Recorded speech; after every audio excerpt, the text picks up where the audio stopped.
Hi hello అండి, అందరూ ఎలా ఉన్నారు? ఏం చేస్తున్నారు? ఇంకా ఈ ఉదయం నుంచి మాకైతే కరెంట్ లేదు, నీళ్ళు కూడా రావట్లేదు అనమాట. ఈ వర్షాల కారణంగా స్తంభాలన్నీ పడిపోవటం, కరెంటు అవన్నీ సప్లై ఆగిపోయిందనమాట ఈరోజు.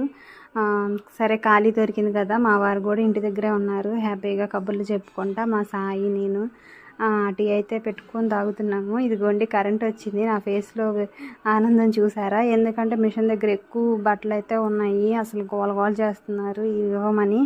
అవన్నీ కట్ చేసుకొని రెడీగా పెట్టుకున్నాను అనమాట. కరెంట్ వస్తే కుట్టేద్దామని చెప్పేసి. మా సాయి చూడండి వీడియో అంటే పరిగెత్తున్నాడు. కరెంట్ రాగానే 3 బ్లౌజులు అయితే కుట్టాను. అప్పటికే టైం 8 అయిందనమాట. ఇక్కడ చూసారా, ఇక పిండి అయితే బాగా పులిసిపోయింది. దోశలు వేసాను నైట్కి. ఇడ్లీ అయితే చేశాను. పల్లీల చట్నీ చేసి ఇంకా టిఫిన్ అయితే పెట్టేశాను అనమాట మా వాళ్ళకి. ఇదేనండి ఈరోజు మినీ బ్లాగ్. నచ్చితే లైక్ చేయండి, మన ఛానల్ సబ్స్క్రైబ్ చేసుకోండి, సపోర్ట్ చేయండి ఫ్రెండ్స్. బై.